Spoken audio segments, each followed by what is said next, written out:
Welcome to the Viking Age podcast. We do this every Monday and Thursday at 6:15 p.m. Central Time. Don't forget to like, subscribe, do all those YouTube things so you never miss an episode right here on the Viking Age channel. My name is Chris Schad. Alongside is my co-host for the day, the managing editor of the Viking Age website, Adam Patrick. Let's start with a little small talk, Adam. How are you doing tonight? I'm doing better than Chris Rock probably is today, or Will Smith. Don't know if you saw any of that, but that was Can I make my take for that sure, quick sure, before sure. you? Go ahead. Uh, that dude could take a punch. Was it a Chris Rock. punch or a slap? It was Yeah, a slap. It was a like slap. he didn't even like flinch. He was just like I thought Chris Rock would just go down if he ever got punched in the face, but he was just like a punch me clown. You know what I mean? Yeah, Just yeah. like that was the sound he made. Because he. I guess they're friends or whatever, and then so he wasn't really. He thought maybe Will Smith was coming up to like be all funny and stuff, and that's not what he did. And then so he was just like, "Oh, okay."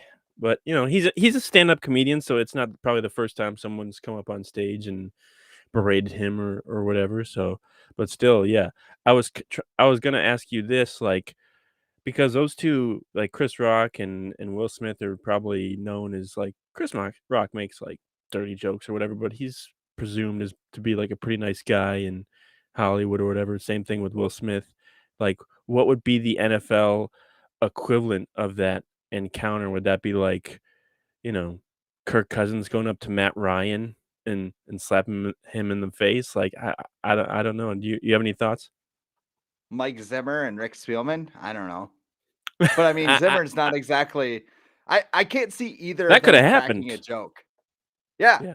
it could have, I Bashad mean, Breeland and like any other significant other on Twitter. I don't know. we saw that Like, on the sideline almost. We saw, Kirk and Zimmer with the "you like that" when they got in after the Lions oh, game. that's right. Yeah. He Could was have. like, "You like that?" And he's like, "I very much do not. Why are you touching me, Kirk?" Then it was like fight or flight mode, like Mike Zimmer's Fight Club at his ranch just like took over and he's I just think my like, "There's only favorite one rule about Fight Club, Kirk. I There's think only my one favorite rule." part of that whole interaction was Patrick Peterson walking by me like, "Okay, yeah, good game, coach. All right, okay." Totally normal team. He was Totally like, normal "Yeah, team. hey, he wants to come back." I mean, Zimmer's not with the Vikings, so that might make a difference or not. But Well, I yeah, was about to say, if you enjoyed those shenanigans last year, the entire team's coming back. Not Zimmer, but I don't think Kirk and Kevin O'Connell are like going to get into a fight on the sideline. I think they're just way too similar. yeah. But the entire team's coming back with some additions, which is how we're going to start off the podcast today because the Vikings made some signings on Monday. And because they have no money, it was basically like scrounging over at the clearance rack. But Jesse Davis of the Miami Dolphins signed a 1-year deal with the Vikings. It is approximately worth $3 million, according to Chris Thomason of the St. Paul Pioneer Press. 72 starts with the Dolphins over the past season. He has experience in both tackle and guard, but it wasn't a very good experience. 2021 was a bad season as he started at right tackle. He graded 84th out of 88 qualifying tackles at Pro Football Focus. 57 pressures allowed. That's third among NFL tackles. And he was also the guy who gave up the sack that broke to his ribs. That was AJ Epineza, Iowa Hawkeyes legend. The Dolphins released him last week, so all signs point to, wow, this is a rough signing. But in 2018, he started at right guard for the Dolphins, and it went pretty well. 43rd out of 88 qualifying guards. Not great, but it's average. 30 pressures allowed. And then the Star Tribune's Ben Gessling reported that this is the favorite to start at right guard. So, how are you feeling about the signing of Jesse Davis? I mean, um, if he's coming in to be like the new Rashad Hill and just fill in whenever and be a swing tackle or swing guard or whatever, then I'm fine with this. I don't care. He's got good starting experience, whatever. But if he's coming in to be, the new starting right guard, I think it's really just another built-in excuse for Kirk Cousins. If he's the starter, I can't wait for people to use, Davis now as an excuse for why, Kirk Cousins can't lead a team on a long playoff run. And it's like, well, why do you think they, can't afford to get a better guard? But that's this. But he was okay, I guess, as a guard, and he was terrible as a tackle, but like I said, if he's the new Rashad Hill and he's just the swing guy or whatever, then I'm fine with that. But if he's a starter, I'm not too thrilled about that. I still think they should, draft someone this year to compete with him, and hopefully, maybe even Wyatt Davis can compete with him. I think it's kind of it's not I think it's not, I don't know, not fair to say that he's the favorite to be the starting right guard when they haven't even had OTAs yet. Like I feel like yes, these guys who are in the building have seen film on players that they already have, like Wyatt Davis, but I feel like, you know, get them in with your system and see how they go first before we're like, he's the favorite. And I'm wondering if that info came from maybe like his agent or something, because I'm not sure like how that would even be determined when they haven't even done conditioning drills yet this year. I'm also not as concerned about the offensive line with this new coaching staff because, I've heard that this offense is designed to help, eliminate some of the flaws that an offensive line can have. So it's not going to be as glaring as maybe during the Mike Zimmer era with this offense, with Kevin O'Connell leading things. So, you know, a signing like this might have bothered me more just last year, but this year I'm like, okay, this offensive line isn't supposed to be as much of a factor, so this might not bother me as much. But it's it's they don't have anything else to do. They don't have any money to sign anyone really better. I've heard, we heard Eric Flowers or some other guys that they could sign, but I'm sure they were a little too pricey, and too pricey for them right now is like 5 million a year. So, that's not much they could do, but what did you think? I like it from the standpoint of what they're doing. So plan A, obviously you would want to sign a guard. You would want to go get a big fish like you know, Brandon Scherf? I'm blank. Yeah, Brandon Scherf. Like you would want to go get Brandon Scherf. That was like the top prize, right? Uh-huh. But if you don't have the money to do that and the Vikings don't, the next best thing is just to create a competition.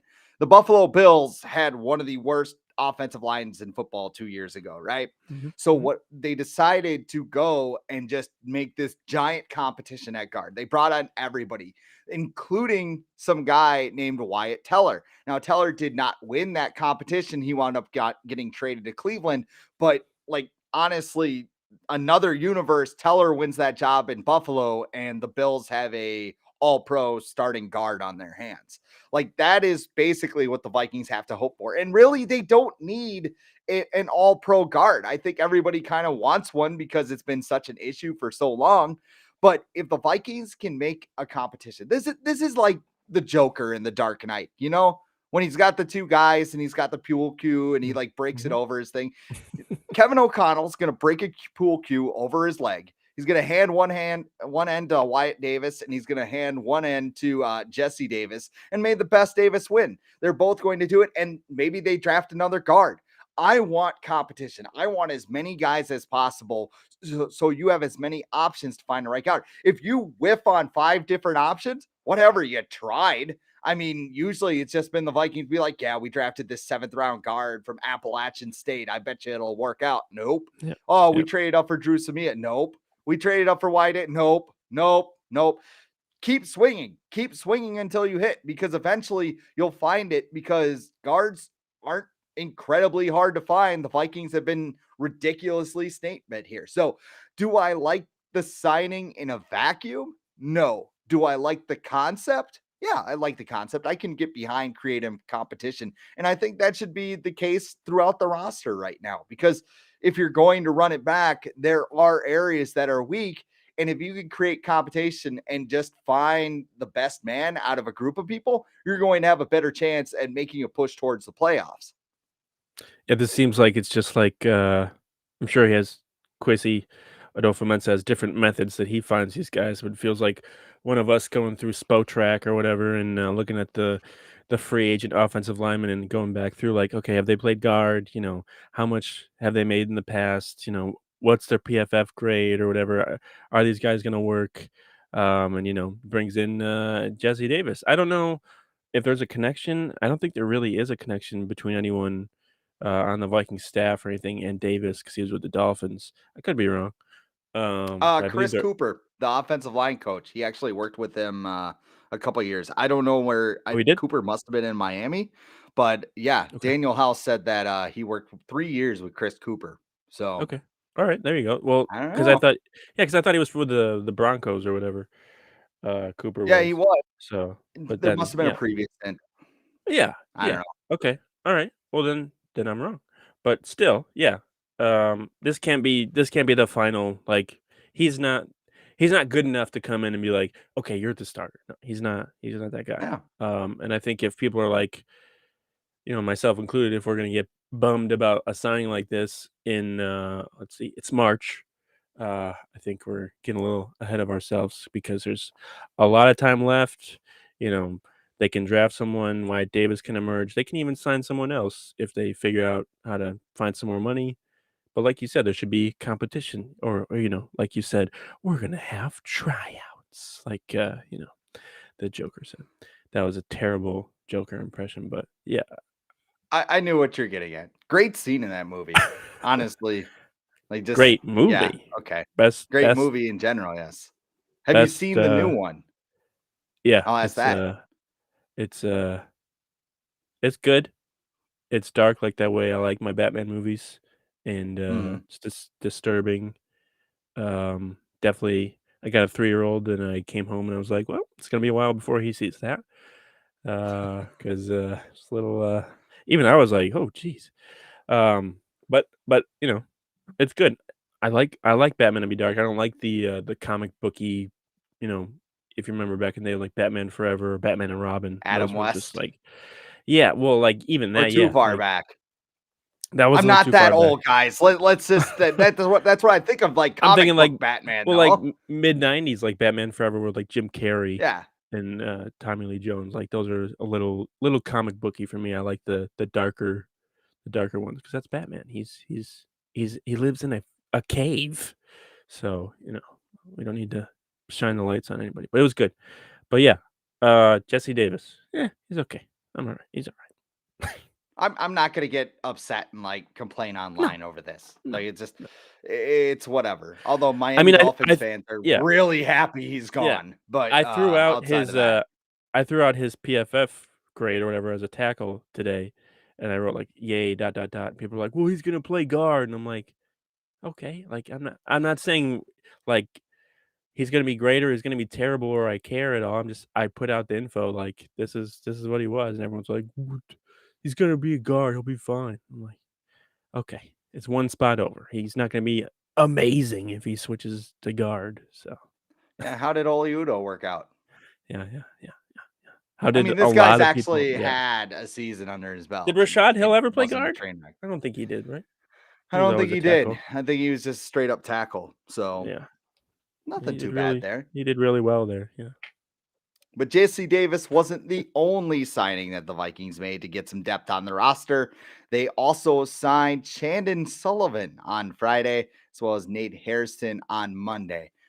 Try to look up a little bit about Nate Hairston. He was with the Broncos. This will be his fourth team. He spent a little time with the Jets and the Colts as well. Special teams guy. 100, yeah, 120 covered snaps. He allowed 0.5 yards per snap. But again, special teams guy. And even then, creates a competition throughout the roster. Like, Yeah. again, this is what they want. I'll go a little bit deeper here. Pete Carroll, when he took over the Seahawks, that roster was bad. So what did he do? He brought in a whole bunch of guys and just had competition. That's like his thing. Yeah. He takes his shirt off at practice, like swings it over his head in USC, and like all these 5-star recruits were just battering ramming each other and just trying to find a way to get a starting spot. Yeah. So I mean, I'm realizing how awkward that sounds, but I mean, Pete Carroll loves competition. That's his thing. that's what I want to see here. I want to get corners. I want to get more guys. Challenge Chris Boyd. Challenge Cameron Dantzler. Please. Everything. And I think Sullivan, being another Green Bay transplant, is another good move there. You have 1 year, $1.75 million.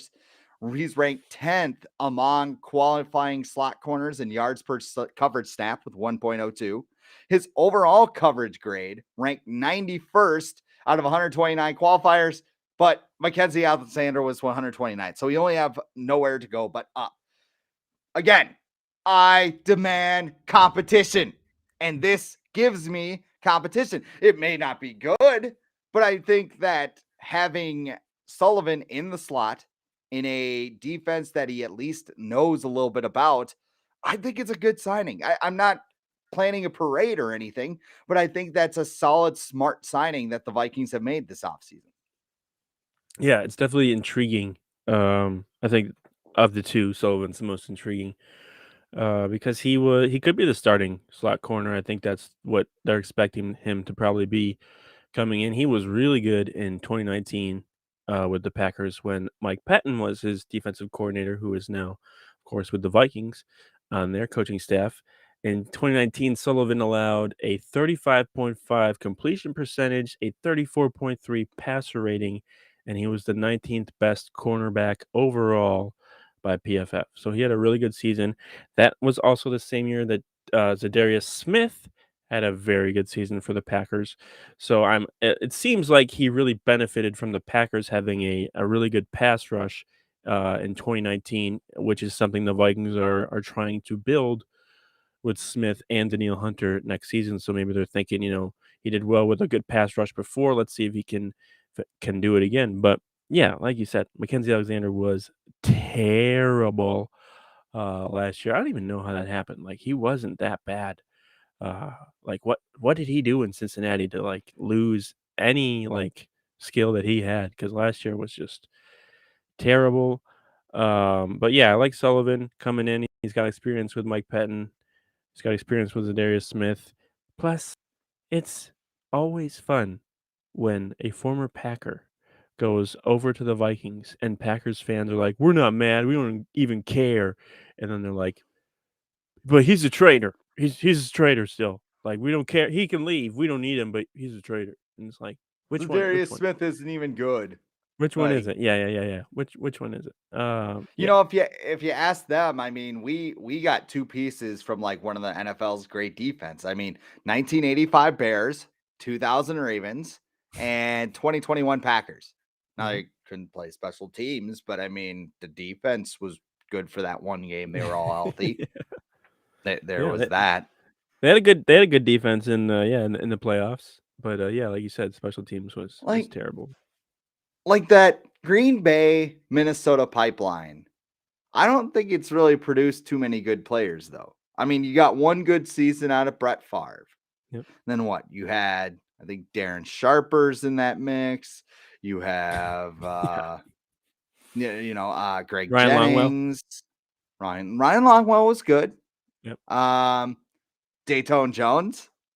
He was there for a hot tick. Hey, here's a sneaky one. Gilbert Brown started with the Vikings and then went to the Packers. That's right. Big giant defensive tackle who wore a visor and a helmet that was like so tiny. So I had a friend in college who was just all about Gilbert burgers. And I don't know if she like actually like ate one, but like she would tell me all the time, like when we go out, she'd like the Gilbert burger. And I'm like, Tara, that's fine. Like this is getting weird. Like whatever. Burger King's not open. Let's calm down here. I just remember his belly hanging out of his shirt like every game.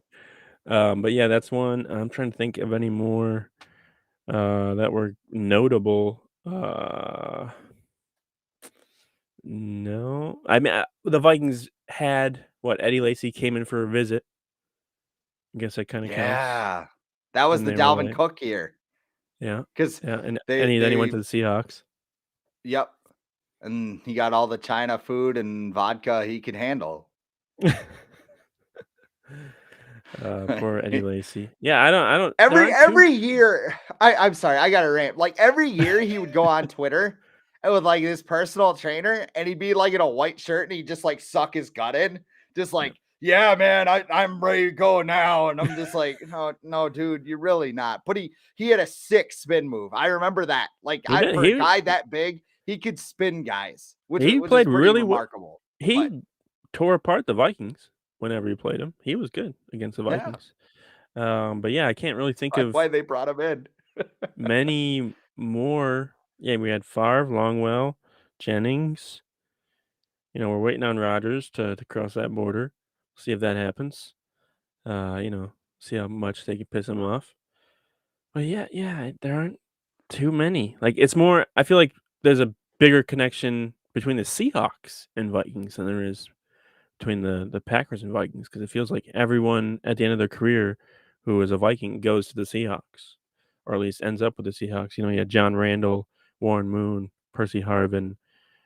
I think Carl Eller went to the Seahawks. Kevin Williams, even Antoine Winfield, I think, tried to be with the Seahawks, but that didn't work out. So that's it. That's all I got. But yeah, Sullivan, good. Hairston, yeah, special teams guy. I mean, he worked with Ed Donatel, like you mentioned, and but I wouldn't be surprised if he didn't make the final roster. So None of these moves really like do anything for me, like good or no, bad. It's all just kind of like, we'll see. well, they got to fill We'll a see. roster. Yeah.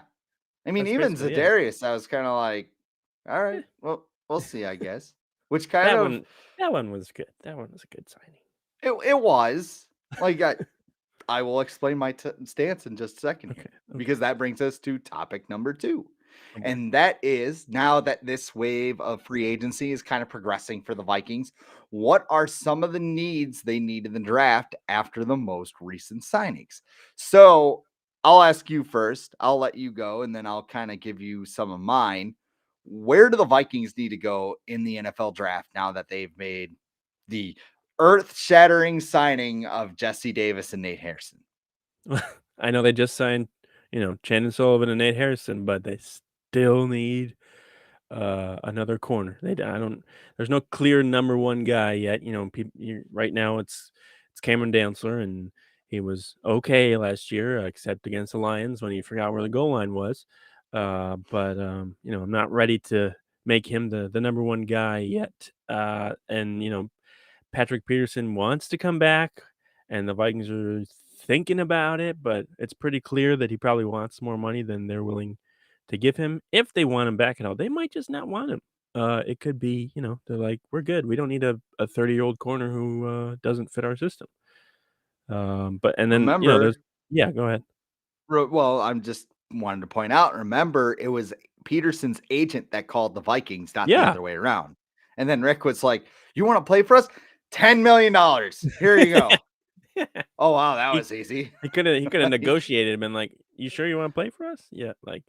Yeah, and so this draft has a bunch of corners. It's especially at the top. You got Sauce Gardner and Stingley from LSU and some other guys. So I think they have to target a corner with one of their early picks. I'm not sure if Sauce will be around by the time pick number 12 comes around, and I do not want them to trade up for him, although some people would disagree, but I don't think cornerback is worth trading up for unless he is early Patrick Peterson or Jalen Ramsey or something like that. I don't think there's anyone in this draft like that. We could be wrong. I think a sneaky one is tight end. I mean, who is the number 2 tight end? We know that Irv Smith is maybe. Yeah, is number 1. But number 2 is supposed to be some guy who's just coming off a torn ACL. Not too excited about that. Unless they trade another 4th for some other tight end from the Jets this offseason. I think they got to grab someone. And this draft class is pretty good with tight ends. I think last time I checked, there was some pretty decent ones. I think the obvious one is interior offensive line. Still, sign Jesse Davis, center and guard. I know Kevin O'Connell has talked about how he loves Garrett Bradbury, and you can see why he was a first-round pick and blah, blah, blah, blah, blah. But you got to bring in someone to, like, compete with him, because your job. Competition. Yeah, your job. as an offensive lineman is to keep your guys in front of you, not have them lift you up in the air. Like, you shouldn't be doing a figure skating routine if you're a center in the NFL.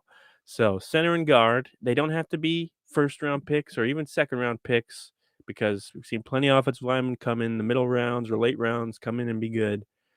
We can't keep having this rotating, bag of garbage come in to play right guard or center or whatever. Like, there needs to be some investment in this, especially because you want to keep Kirk Cousins. Invest in protecting what you guys are saying is your top asset.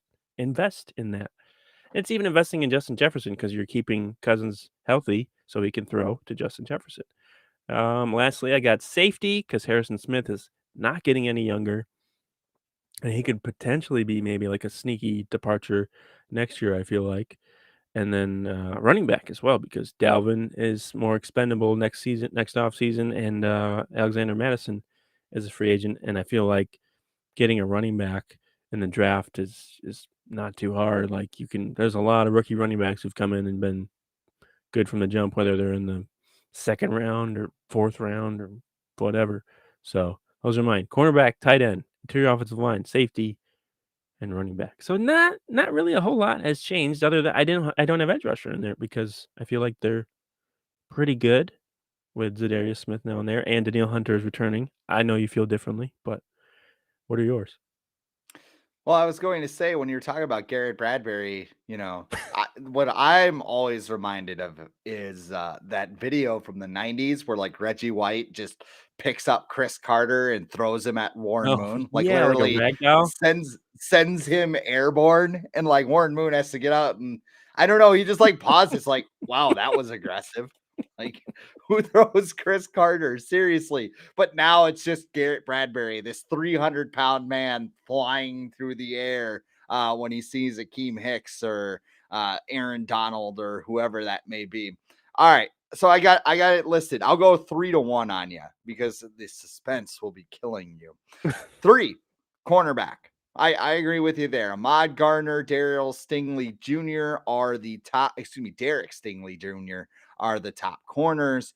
I think you got to get one of those two. Trent McDuffie's another guy that's gaining steam, but he also played a lot of zone at Washington. So a lot of stuff was in front of him. I don't know if I trust that. Plus, he's a little bit small. So are you reaching if you take him at 12? Should you trade down? Are you getting too cute there? I don't really know. And like we said, too, does the corner really move the needle?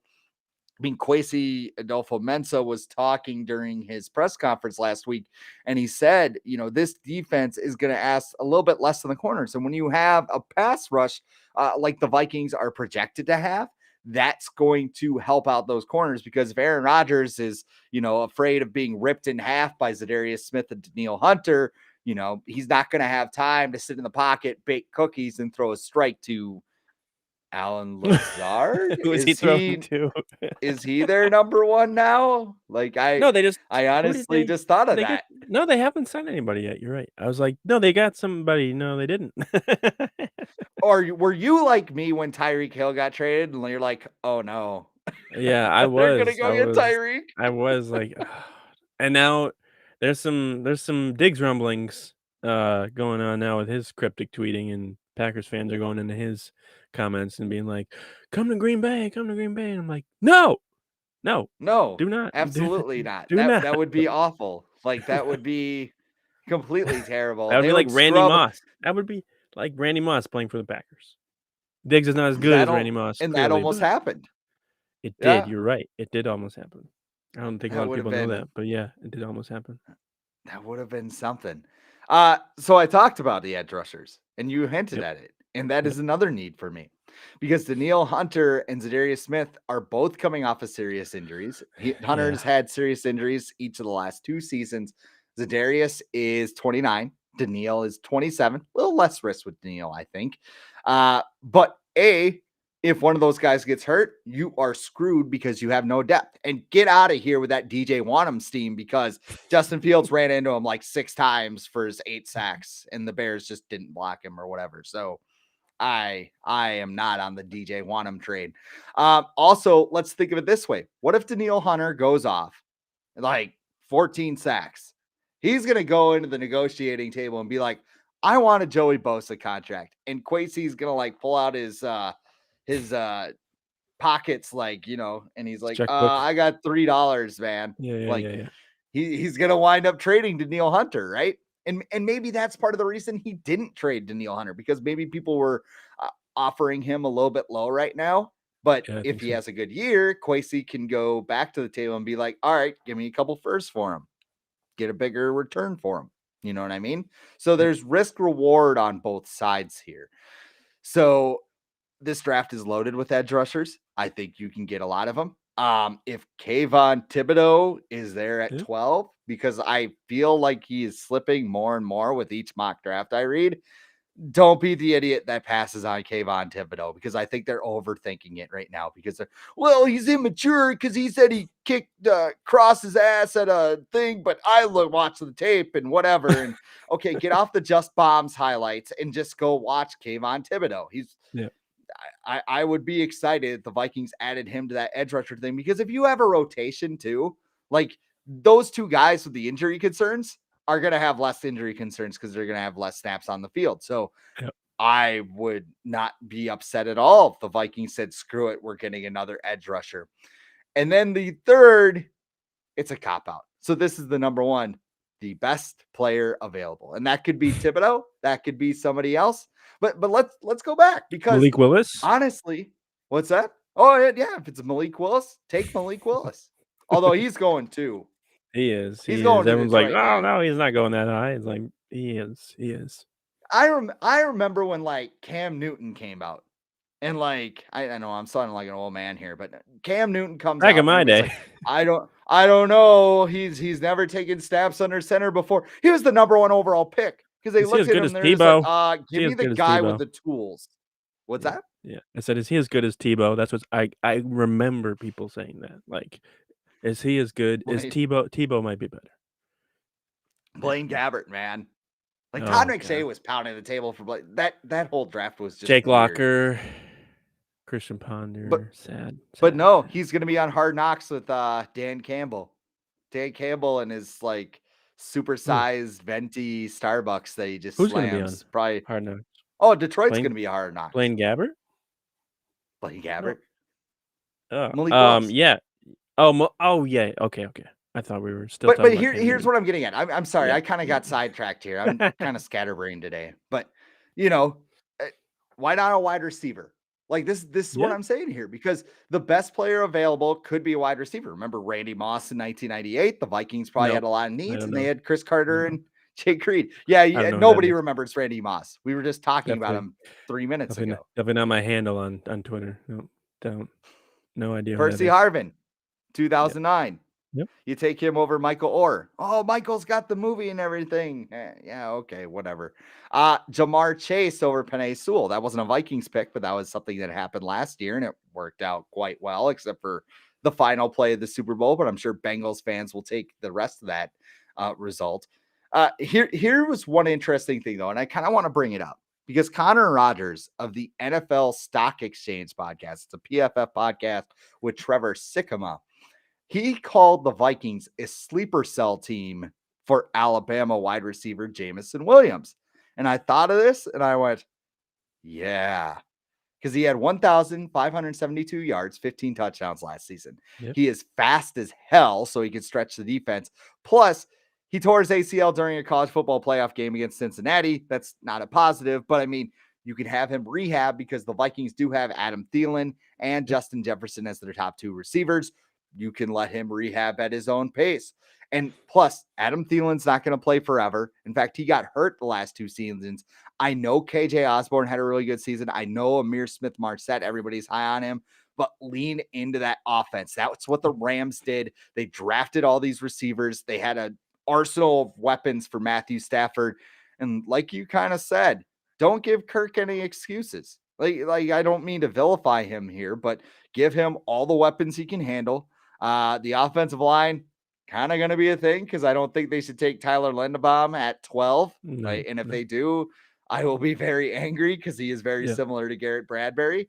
If you deem a receiver, maybe it's Chris Olave, maybe it's Drake London.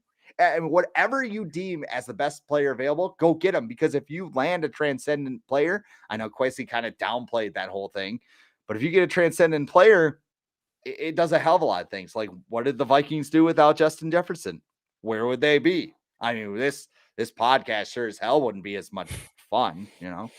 What about I just thought of this while we were talking, but inside linebacker. Like, would you be surprised if they grabbed one of those with one of their early picks? Because Eric Kendricks, he's getting up there, and Jordan Hicks is in his first or second year.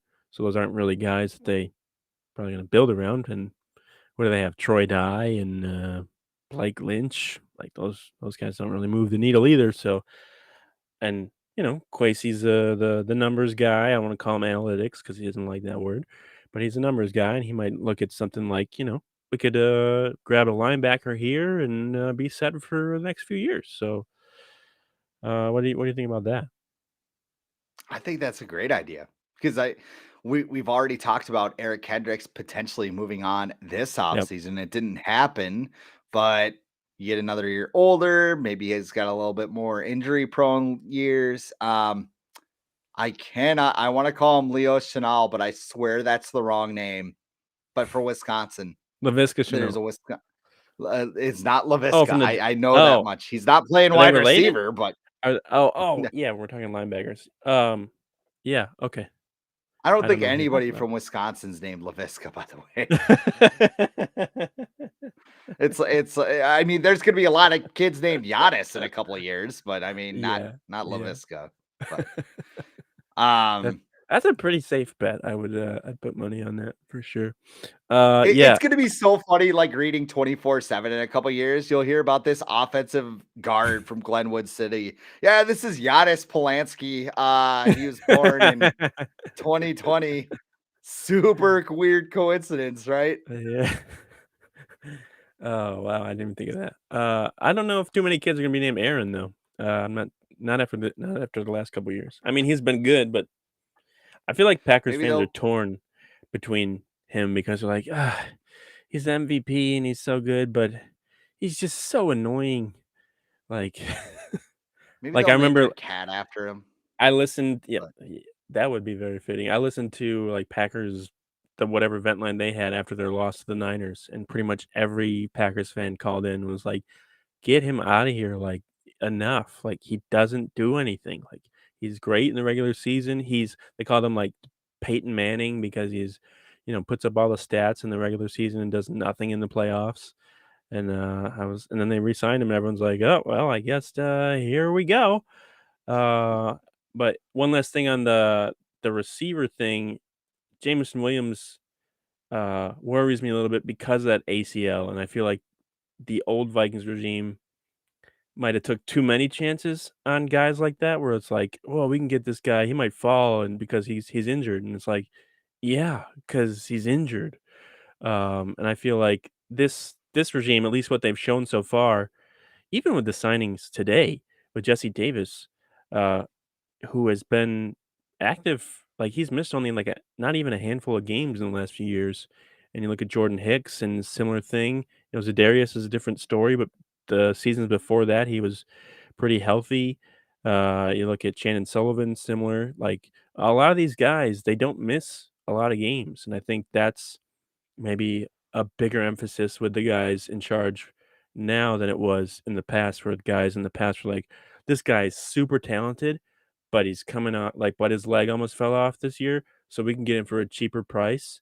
So we should take a chance on him." And then he plays 5 games, gets hurt again, and then you're screwed because you don't have any depth because you gave this guy way too much money. So that one, I'd be like, yeah, sure, it's great, but I'll be skeptical of it. But yeah, the best player available thing, I can get on board with that for sure, unless it's like um, a defensive tackle. I don't think they need that. Do they need that? yeah, don't take Jordan Davis. Like I know it's awesome. Like he just blew up the combine, but I mean, you already signed a nose tackle. You have Yep. Dalvin Tomlinson there. Like that might be a throw my remote across the room Yeah, don't type do of that. pick. Or don't draft a tight end in the first. Are there even any tight ends that have a first round grade? I don't think there are. So Don't do that. I don't think so. I think there's no Kyle Pitts in this draft. But No. what if we went with another need? And that gets us to our third topic, our cover athlete for today. What if the Vikings needed a running back and gave Adrian Peterson a call? Because he said during an interview with Fox 9 that he wants to retire in a purple jersey. And I have some quotes here because he was at Mall of America signing autographs with Brett Favre. And the reporter, I don't know his name, but he's like, hey, Viking fans want to know, will you be back in a purple uniform someday? And I'm thinking to myself, nobody has asked this. Like nobody. I have never heard anybody be like, you know what would be a good idea? Bringing back Adrian Peterson. And Even that's he not to was. vilify him. He's the best running back in Vikings history. But Even he was like, I was just like, yeah. Adrian was just like, are you really They got asking me this? Dalvin. Okay, yeah, whatever. But so he starts and he's like, stranger things have happened, and like he went on to compliment Dalvin Cook, and he's like, yeah, but you guys would be one hell of a 1-2 punch. And he's like, okay, yeah, I'd love to retire in a purple jersey. Maybe he meant because he wants to be a Baltimore starter. Ravens That's jersey. why he still wants to be a starter. That's why He wants any opportunity he can right now because, let's be honest, he's probably broke. Sorry, I'm going there. There's not a whole lot of probably in there. I think he mentioned in the interview, like he was talking to Brett Favre, like about copper fit because he might need to, get on that commercial. And I'm like, oh wow, you you really need money. You got to go on copper fit. But yeah, like even when he was asked the question, he was like, they're pretty good. They got Dalvin and Madison and stuff. They're pretty good in the backfield. And yeah, the interviewer was like, but you guys, and it's like, has this guy watched Adrian Peterson play in like the last 4 years? He's not good anymore. Like he should have retired probably 3 years ago. But like you said, he probably needs money. So, which is How long amazing do because you he made a think? lot of money with the Vikings. How long do you think he could? Yeah, especially for a running back when you I think mean, about like it now. over 90 million. Yeah, Dalvin Cook is like drooling. Like, dude, teach me. Like, how do I get that much money? Like, you can't anymore. How long do you think he plays? How much longer? I'd be surprised if he got a job this year. I really would. I think last year kind of showed that he's pretty much done. I mean, the Titans, their offense is geared around running the ball, and they got rid of him. He was with the Titans, and was there anybody else that he was with? He was with some other team, right? Seattle. Oh yeah. Yeah, and they're not bringing him back. They're No, trying to get rid of as he many might old be. guys as they want. I think he'd be one of those guys that a team would bring in midway through the season, like if they're, like Baltimore. Like I brought that up Yeah, again. Like, yeah. they lost like 5 running backs to ACLs last year. It was But insane. But like, but like, is he? Yeah, but is he the best option? Like, I feel like there's probably 10 guys in free who won't get signed this year that are probably better options than pushing 40 Adrian Peterson. I just think the time has come. If he wants to retire as a Viking, fine. I hope that happens sooner than later because then we can stop. Every time he comes up in the news, we can stop seeing the posts of like, the Vikings should give him another chance, let him finish his career with the Vikings, and it's like, no, we don't need to do that. He's good. He's fine. he'll be up in the Ring of Honor someday. And Like isn't that. it very telling? Isn't it very telling? Like if someone like Mike Zimmer, who wanted to run the ball 90 times a game, didn't want anything to do with bringing Adrian Peterson back. Maybe he did, and that was, the straw that broke the camel's back between him and Rick Spielman, and Spielman just put his foot down. But the Vikings didn't want him.